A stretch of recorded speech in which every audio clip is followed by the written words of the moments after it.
Good afternoon. Welcome to AAU Talks, publication or presentation of the Association of African Universities.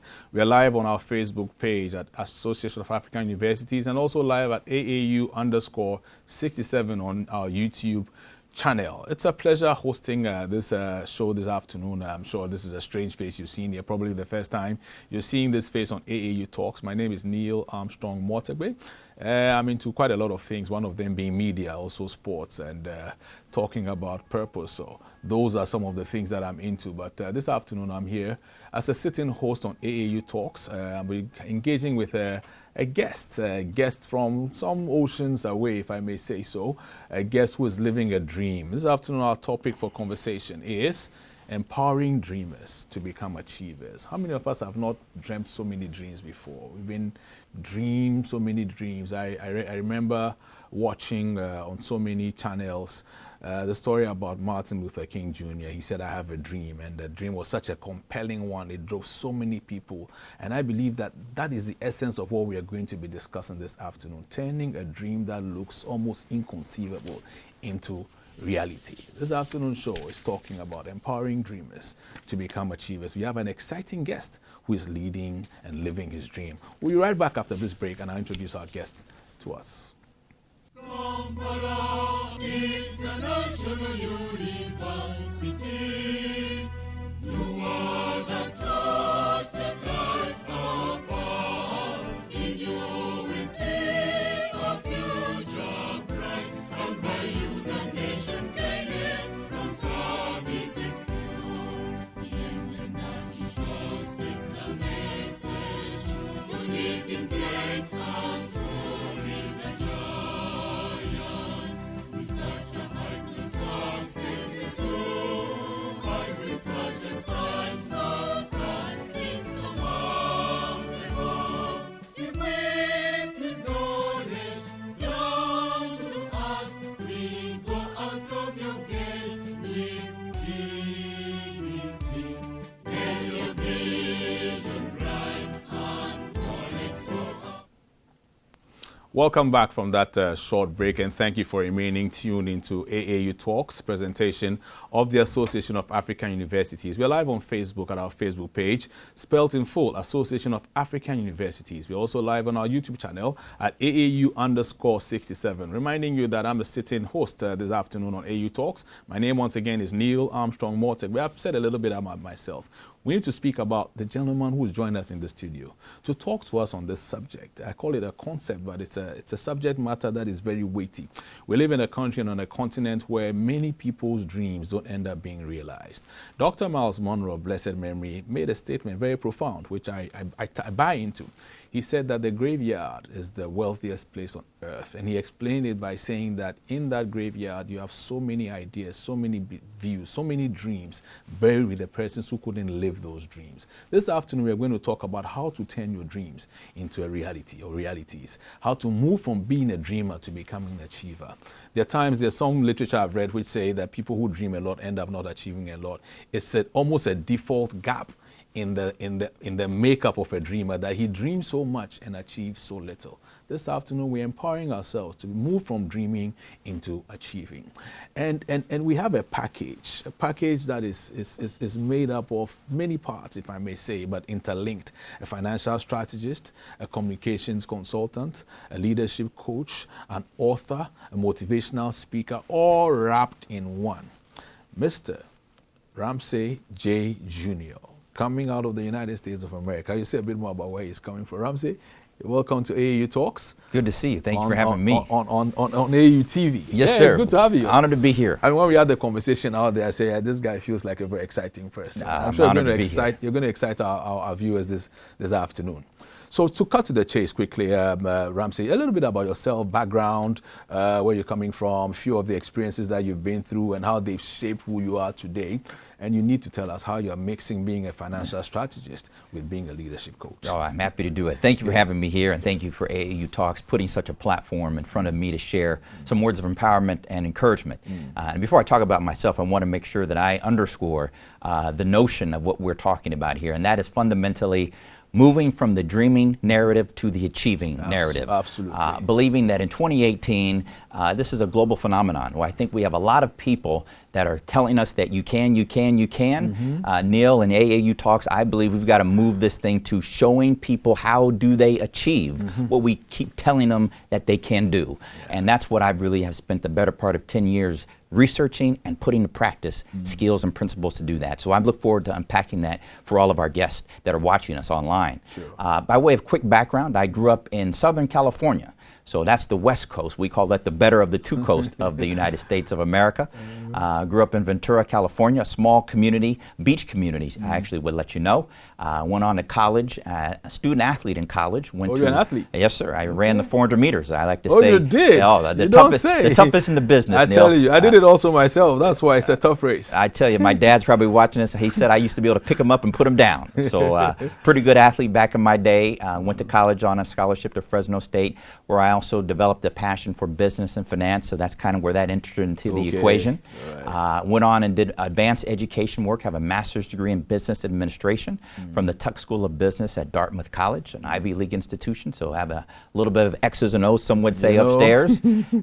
Worked on Wall Street for several years in the investment management industry, and I continue to consult in the investment management industry along with all the other things you mentioned on the leadership, empowerment, communication, consulting. All those things do come together, and I look forward to sharing how that came about. But that's a little bit about who I am, and certainly we can go deeper as we continue the conversation. Certainly we'll go deeper. I mean, obviously, like we said, you can remain with us live streaming on Association of African Universities on Facebook and also on our YouTube channel at AAU_67. You can't run away from your computer, whatever you're watching or whatever device it is, your phone, your laptop, your palm top, whatever top it is. You need to stay hooked with us on Facebook, Association of African Universities, and on YouTube, AAU_67. I'm sure from Ramsey J's initial remarks, you can clearly see why I felt the energy when I met him the first time. Ramsey, this thing about dreams, you know, you were right when you started by saying people say you can, you can, you can. I remember a famous statement, yes, we can, from some time ago. I remember that one. Yeah. It galvanized, I believe, a lot of communities in the United States of America. Indeed, from a personal perspective, I sat and watched that particular election like I was in there.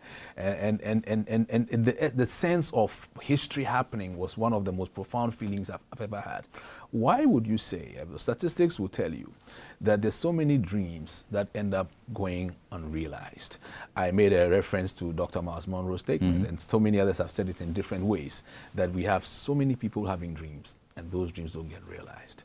Why, from your experience, you talked about having researched, what has your research suggested to you or said to you?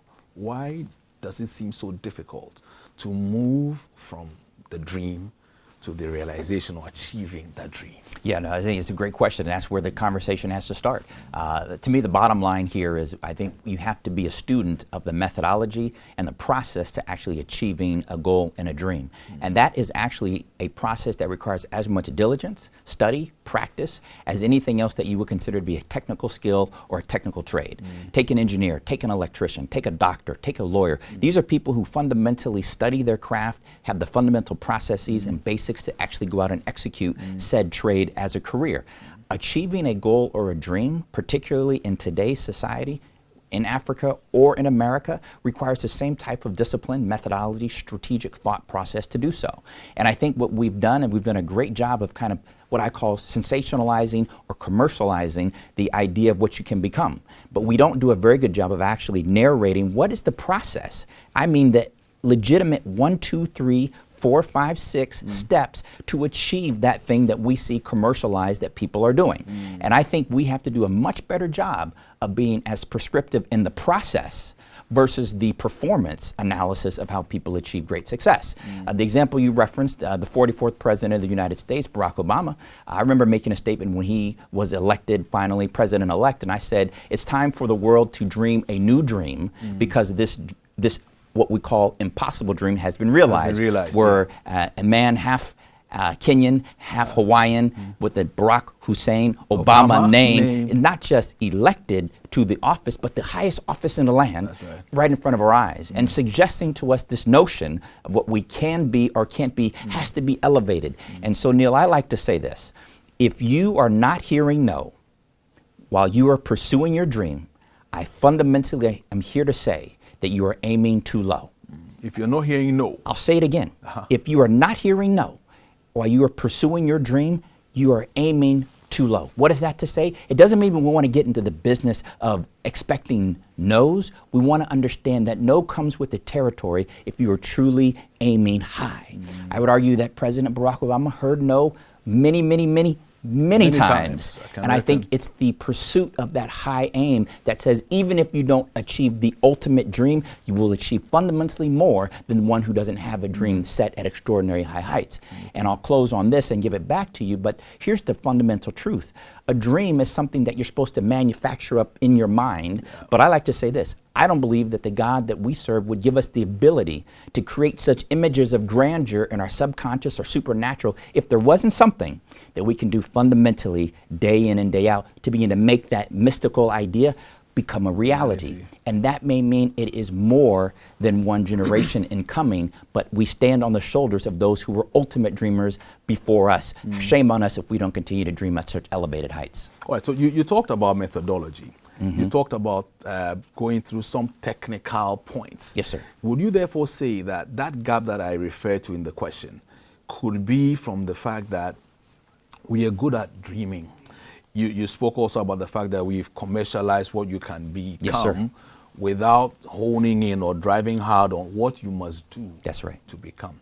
So from what you just shared, is it correct for me to surmise that that gap is the lack of knowledge of how to become? That's it. We are good at getting the what we want to become, All but day. the how to become. And you talked about stepwise. That's right. You want to break down those steps? Yes, happy to do so. And that really forms the methodology of what I spent the better part of 10 years researching. And I think part of dream empowerment is you need to have resources to equip you to do that. And so the book that I author is actually entitled Empowering Dreamers to Become Achievers. So that's the actual book. So I don't know what camera's shooting that, but maybe they're getting a look at that. But this book is about living your life without fear and limitations. This is not a PR marketing stunt. This is about people getting a resource, whether it's mine or someone else's, that gives you the how-to. This is a how-to blueprint. And the fundamental body of the book, the middle chapters, actually distill my methodology for you. And it's very simple. We can do it in 3 minutes on AAU Talks Live. There are 3 P's, Neil. The first one is possible. The second one is probable. And the third one is predictable. 3 P's. Possible, probable, and predictable. And now, in front of each of those actionable terms, we put what you have to do. So in front of possible, we'll say believe. You have to believe, fundamentally, believe in your heart, believe in your mind that it is possible. If we don't believe, there's nothing anyone else can do. The belief has to be born within us. So it starts with belief. Starts with believing that you can. Second one, you have to then work. I hate to say it, Neil, but dreams don't come true by being lazy. So we're going to tell them, work, but here's the key, extraordinarily hard. And that is extra hard, which means the ordinary person is going to have to be outworked by the extraordinary worker to achieve the dream. So work extraordinarily hard. The third P, predictable. We lead that with prepare for the predictable opportunity for a breakthrough in faith before it finds you. And if we go into each one of them with just a little clarity, why is it important to believe? I'll tell you this right now. If you believe more in me than I do in me, it doesn't do either of us any good to be working together. Now, if I believe and you believe with me, now we've got something to work with. And I like to say this. Think about when you were a child, or people who have children at home. Tell me we didn't have the most reckless imagination. Absolutely. I'm an only child, Neil. I don't mind telling AAU talks. And I used to talk to myself all the time with my imaginary playmates. And I would put my superhero cape around my neck and I'd jump off the bunk bed. I had 2 beds when I was young. And I'd jump off. Why? Because I believed that I could fly. I believed it was possible. Think about what happens as we mature, though, Neil. As we mature, how funny is it that we start to let people make us doubt that imagination of what we knew was possible as a kid, when actually the ability to fly is much more realistic now as an adult than it was when I was a child. So we have to go back and I say reclaim the zealous spirit of the youthful dreamer. Start believing that it's possible in your heart and in your mind, and don't let anybody or anything or any situation take away your ability to dream. The only person who has the power to take away your dream is you. So you got to believe it's possible. The second one, work extraordinarily hard to make it probable. I'm here to say, Neil, you probably have experienced this. You're going to get told no, and you're going to fail along your journey. Oh, yeah. How well are we equipping our young people to not just expect to fail, but to expect to rebound from what we know is going to happen, which is a failure? I teach adversity principles. So I tell you before you hit that roadblock, how do you prepare to navigate through it? I like to say this. 2 things happen if people when get told no. 1, they give up, guarantees no dream. Or 2, they come back, Neil, but they aim lower. Both of those are what I call dream derailing habits. They get easier the more that you practice them. So we want to work hard, but also be prepared for adversity so we know how to bounce back, because that's the quickest way to achieve, is knowing how to manage in the valley. The third one is preparing for the predictable. That means have faith.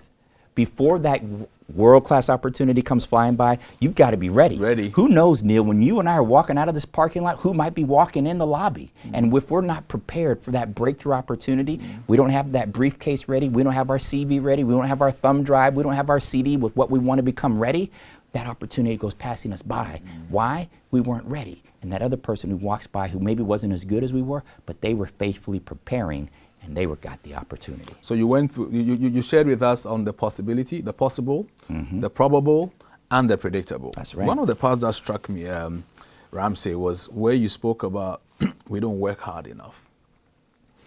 Is it a default position or posturing of the average human being? And again, I don't know whether research picked that up, but one would reckon that you go for, people are watching us. I mean, our viewers are watching us by Facebook on Association of African Universities. They're watching us on our YouTube channel, AAU_67. They're hearing what you're sharing with us. It's charging them up, if you like. It's energizing. And I've had that experience before. We sit here, you feel the energy, you feel the buzz, and then after a day or two, you end up, the buzz seems to just disappear. Yes. And you get back into your default. How do we maintain a focus on especially the probability part? Because the possible is there. And indeed, there are people who don't even believe it. That's right. That's the truth. So the beginning of believing is good. But you're saying that go beyond the belief and enter the probable, the hard work side. How do we maintain a focus on the hard work? How do you get back from adversity? I mean, I've got friends, and I've been in adverse situations before. I do a lot of work in public life. I've been ridiculed publicly before. And it looked like there was no way back. Okay. How do you get back after that kind of adversity? Yeah, it's a great question. I want to talk about it because I actually have a module that I write about in my book. I talk a lot about, and it's called this, Neil. It's called Quintessential Motivator. And breaking down those how do two you words. break that down? Yeah. The second word we know, motivation is the fuel to keep going. Yeah. But the key here is quintessential. We're talking about the ideal, the model, or the template to keep you motivated. Everybody that's listening to us live has a quintessential motivator. And let me tell you who or what that person is. By definition, if you're listening to this broadcast, you are where you are because somebody before you probably paid significant dues on your behalf, made sacrifices, went out of their way to believe in you, invest in you, support you while you were developing who you now are becoming. Many of us need to go back and reconnect, literally, figuratively, spiritually, with who is that person or those persons in our life that have paid a significant price to allow us to pursue higher education, to pursue our dreams of hosting shows, to pursue our dreams in sports, for me in finance and entertainment. And so for me, if I may be transparent, my quintessential motivator is my grandmother. Your grandmother? Mary Lee Barrett. She passed away. She's promoted to heaven looking at us now. But I like to say that she didn't have a chance, Neil, to live her dream. She grew up in the South, the Jim Crow era, the slave era of the Civil Rights Movement, which said a woman who looked like us could not be educated, could not pursue higher education. And so as I went through my journey, Neil, I graduated from Ventura High School, and who flew from Georgia to be there? Mary Lee Barrett. And when they called my name as a graduate, Mary Lee Barrett's name got called, Neil. Wow. And when I graduated from Fresno State, there were some tough times, Neil. Sometimes when I felt like maybe it's not going to work out, and I thought about what would my grandmother think if I did not finish the race and all that she went through, the sacrifice that she made. And when I called for Fresno State's graduation, who flew? Mary Lee Barrett. When they called my name, they called her name. name. And then, Neil, when I went on to earn my MBA from the Tuck School of Business at Dartmouth College, and they said, Ramsey J., graduate of the Tuck School of Business at Dartmouth College, and my grandmother was there, and she was rude about it, and I don't mind her being rude. She said, get out of the way. I'm here to watch my grandson speak today. I was the first African-American to be the speaker of the graduating class there at Tuck, and she was there to witness that. And along each of those steps, Neil, there were tough days, there were tough weeks, and there were days that I said, maybe I'm not going to be able to keep going. And I said, in the memory of my grandmother, what will I think when I see her in heaven and she says, grandson, how did you do? I want to be able to look at her and say, Grandma, I might not have been first, I might not have been the prettiest, but you know what? I finished the race. That's it. And because I finished, I can now come on AAU Talks and tell anybody else. It may not always be easy. You may be the first. You may have some bumps. You may have some bruises. But believe me, there's somebody in your life, someone who's come before us, that suffered mightily, that we can pursue these higher education dreams. We've got to be okay with finishing the race. I'll come back to the quintessential motivator. I mean, it's an intriguing concept that you shared. And my question will be centering around how you identify that person. You identified it as your grandmother. But just to remind our viewers that you are live on our Facebook page at Association of African Universities, and you're also watching us live on our YouTube channel, AAU_67. Our guest on AAU Talks this afternoon is Mr. Ramsey J. Jr. He described where he came from in very eloquent terms. I'm not about to try to recall that, but if you've joined us late, you're watching us live on Association of African University, Facebook, AAU Talks, and we're having a lively conversation on how you move from dreams to achieving those dreams, empowering dreamers to become achievers. If you joined us late, you've missed a bit, but you're going to get the last part. I like to make a reference to scripture that says the glory of that latter house will be greater than that of the former. So don't be too worried that you missed us early. If you've joined us late, I reckon that towards the end of this conversation, Jay will be sharing with us so many more elements on how we can turn our dreams into realities. Ramsey, you talked about the quintessential motivator. So here I sit over here in Ghana, and as you were talking, I was wondering, who could be my quintessential motivator? I can't say I've located the person just yet. It might require a little bit more of thought. But I think of my dad, really. The first thing that came to my mind is my dad. Very, very closely beside is my mom, who's still with us. My dad passed 14 years ago. My mother is still around, and it's humbling the way you describe how your grandma was with you every step of the way, irrespective of when you were down, she was there. What happens when in your life or in the life of anybody watching us, that person finds it difficult to identify that quintessential motivator? How do you still remain focused on doing the hard work that would ensure that you take advantage of those predictable opportunities you spoke about towards realizing what you believe in? Yeah, it's an excellent question, and there's two ways we can attack that, and I'll quickly do it from both. I think historical perspective is very, very important, right? So here we are in Ghana, and as you know, and many people watching, there's a history here of Ghana of what I would call a generation of quintessential motivators, right? If you go back to so? Because a lot of us say, look, there's not too much happening here. Cape Coast, right? And think about what happened there in the transatlantic slave trade. And you think about the people. I'm talking about the generations before that paid what I would consider to be the ultimate price. So anyone who maybe says, I may not have one personally that I can touch today. Like from my family or very close today. Let me encourage you. Think of the history of the country that you now enjoy the ability to pursue higher education in, and think about the people who were part of that generation and the hardship, the life that they lost, and now the freedom that many are able to enjoy. If that is not quintessentially a motivator to you, then we need to have a much different conversation. Because that's a generation of people that paid the significant price. And I'll be going there tomorrow, and it will be emotional. I know it will be. I'm going tomorrow. Okay. And I want to be able to speak with conviction about what I've already witnessed and watched on video. Many of you have already been. You know the story, you know the history. But remember, that was a generation that paid the most significant price, that now we are able to do the things we're able to do. That is clearly an entire generation of quintessential motivators. And think about, how can we give up on our dream given what they literally died for and through.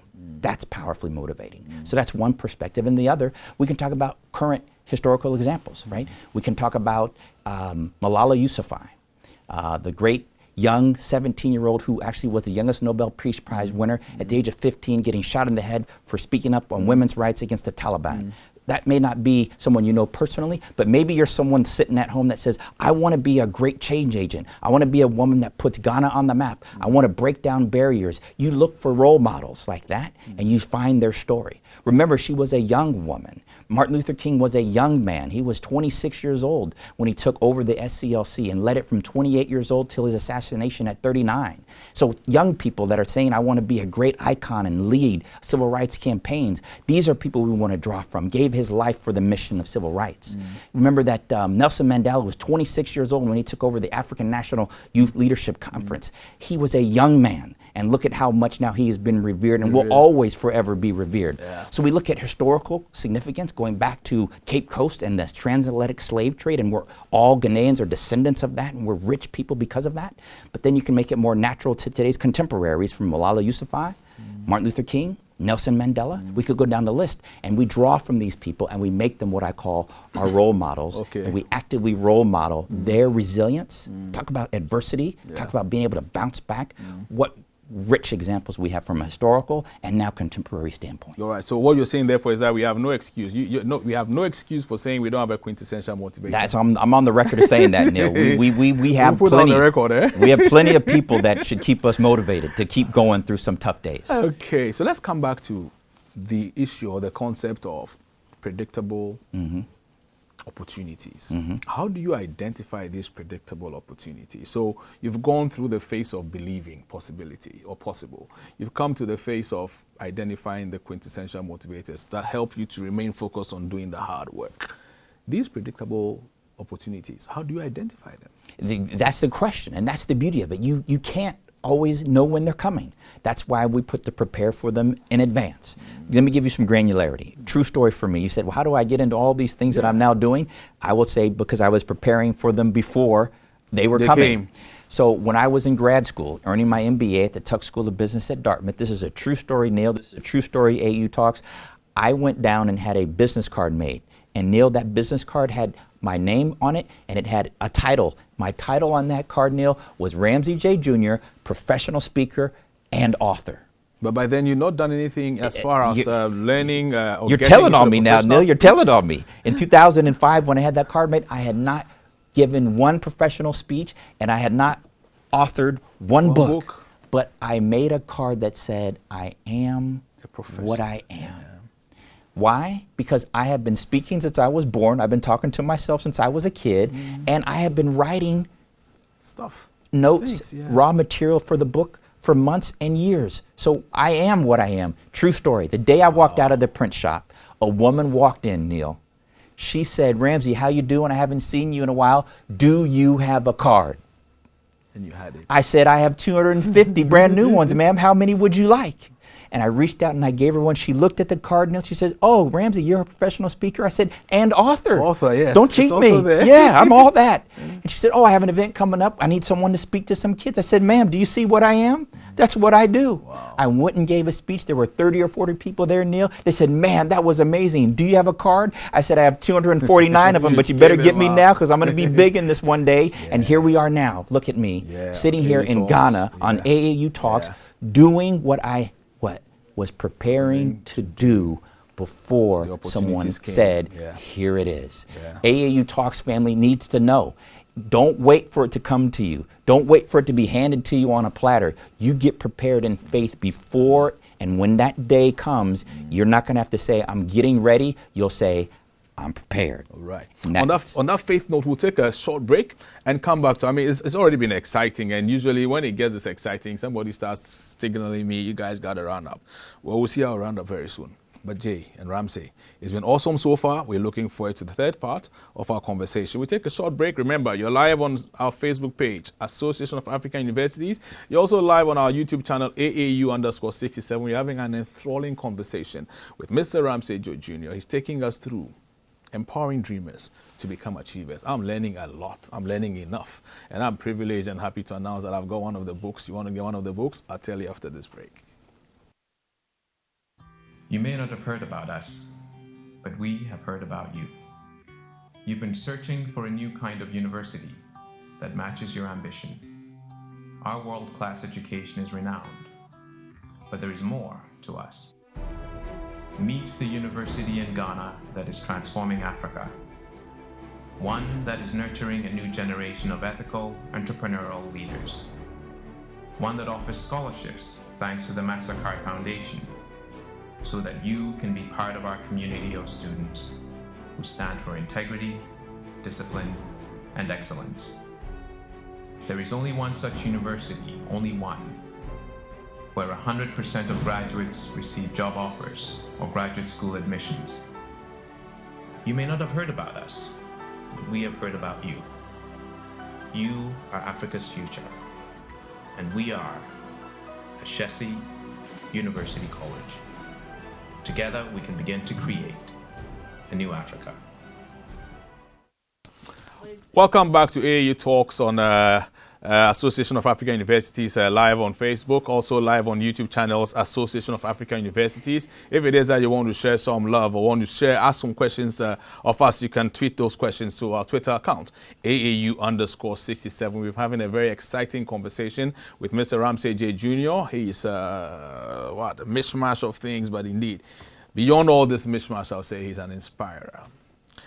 Leadership coach, speaker, interviewer, being interviewed this afternoon, AAU Talks, financial strategist and a communications person. And I draw some parallel with describing you with a bit of what I also did. I'm not going to talk too much because you're here to download everything with us, but I did my chemistry first degree and then started into sports and into media. And here we are today hosting a show on AAU Talks. Ramsey, you spoke quite eloquently about recognizing those outcomes, those predictable opportunities. What would you say to the persons who would say they need the opportunities to be outlined to them? I mean, I stand before conference crowds sometimes and you open up for questions, and like I asked you, how do you identify? And you said they come. How do you, is there any picture you can draw of how they come through? Because there might be that person who's believed, that person who's worked hard and prepared. Are you saying to us that if you believe hard enough, if you prepared well enough, you will not miss this opportunity? Is that what you're saying? I'm saying to a degree, but there's also a big part, and I'm glad you brought that up. You've also got to be proactive in creating your space for that opportunity to intersect. Okay. So let's use this example you mentioned about a conference, right? This is a great template. I like to tell people all the time, when you go to a conference and you're a speaker, Neil, there's probably anywhere from 500 to 1,000, maybe 3,000 people in the room. What happens to probably 95% of those people in the room? They walk in the room, hear a couple notes, they walk out of the room. There's a small percentage of the people who, what I call, develop the sore shoulder syndrome, Neil. The sore shoulder syndrome. How do you develop it? Your hand is up.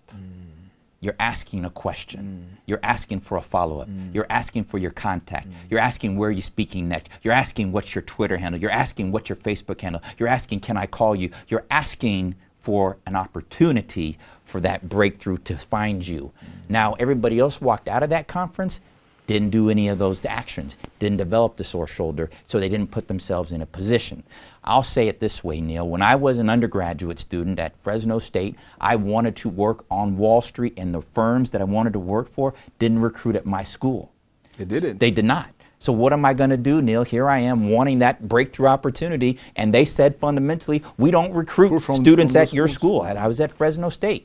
I said, well, where do you recruit? And guess what I did, Neil? I drove 3 hours from my college to Stanford, which is 3 hours away in California, and I went to a recruiting event for students that went to Stanford. Because the kind of companies I wanted to have my breakthrough for, coming to Stanford. They were at Stanford. So I went and got my hand up, literally, and said, hey, I'm Ramsey J, and I would like the opportunity to work at your company. And they said, well, why are you here? I said, because you don't recruit where I'm at. Fresno, yeah. So I'm coming to where you are. Wow. And they said, well, I guess we can give you an interview. I said, you can hire me, clearly. You know, I came up here, I worked hard, I got here early, helped you set up the whole thing. She said, well, we can't do that, but we can at least give you a shot. And you know what a lot of people need, Neil? One shot. For people who have never had it, you give that person that young person, one shot, I bet on that young person because that person will work and work and work because of how hard they work to get the opportunity and how sore their shoulder became in the process.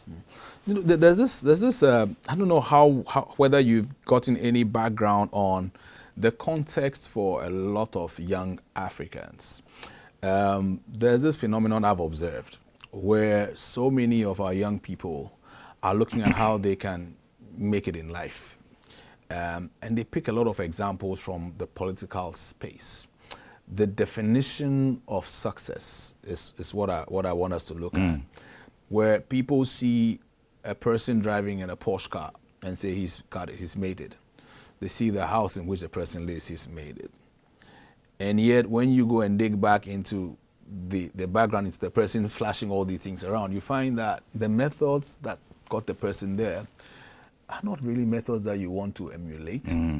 How would you speak to a young African watching us on YouTube and on Facebook this afternoon on how they can define a certain spectrum of success that ensures that they maintain values so that when it is that they get to those predictable opportunities and achieve them, they can be living examples worthy of emulation? That's a great question, and I'll be happy to speak to it for the young people here in Africa, but I also want to make it clear, this is not a phenomenon that's unique to Africa. It's everywhere, is it? This is not unique to Africa, so let me also put that disclaimer out there. Okay. We've got a lot of young people that are pursuing, we're talking about the commercialized image of success, I call that, and that image has been proliferated or promoted to a degree that it actually has become what young people think success looks like. When it is actually the exact opposite. I like to say that this proliferation of reality TV is actually the exact opposite. Reality TV is more false than real TV. Oh, reality TV is more scripted than normal scripted TV is. And so we've made that common, where I wake up tomorrow, I'll be the next American or African sensation, overnight success, flashing all of that. You know what the reality is? We have to get back to actually diagnosing and studying process. And when you start to unpeel the layers behind the person who we see as commercialized success, a couple things will happen. One, you'll be able to discern the quality of that success. Two, the longevity of that success. How many people do we say here today, gone tomorrow, Neil, because they were flashy success, but there wasn't a work product under that success to allow them to sustain that success when they may have been able to achieve it. So that's what we'll also get. But thirdly, and perhaps most importantly, it's this point right here. If you are aspiring to be somebody who is wildly successful, but you cannot articulate to me, to you, to others exactly what that person did to do it, the only way you can achieve it is by a methodology that's going to be less than ethical, or it's going to be short-term in its ability to be sustaining when you suffer that proverbial setback. So why would you want to mimic a process that's already inherently flawed upon design? The proper key to success is no such thing as overnight. That notion is not real. There's nothing like overnight success. It's overnight success after years of hard work. That's overnight success.